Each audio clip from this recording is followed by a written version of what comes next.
In this tutorial, I'll be showing you the procedure to find support for Facebook. If you want to find or contact support for Facebook, you need to follow these steps. So first thing, you want to update the app. Also check for an internet connection. So if the application is completely up to date, click open it and then log into your Facebook account. So once you're logged into your Facebook account, now this actually will be available, or this can actually be helpful to those who can access their Facebook profile. So tap on the menu bar from the top right hand side corner and then scroll down and go to help and support. Under help and support, you could find multiple sections: help center, account status, support inbox, report a problem, terms and policies.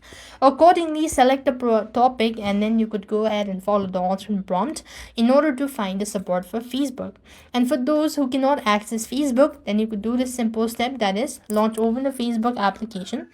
Open a browser, type in Facebook support on the web address bar. When you do it so, you can then go ahead and click on facebook.com support, and this way you'll have successfully find support for Facebook. So this is how it works. I hope the video was helpful. Make sure to like, share and subscribe. Thank you for watching. See you in the next video.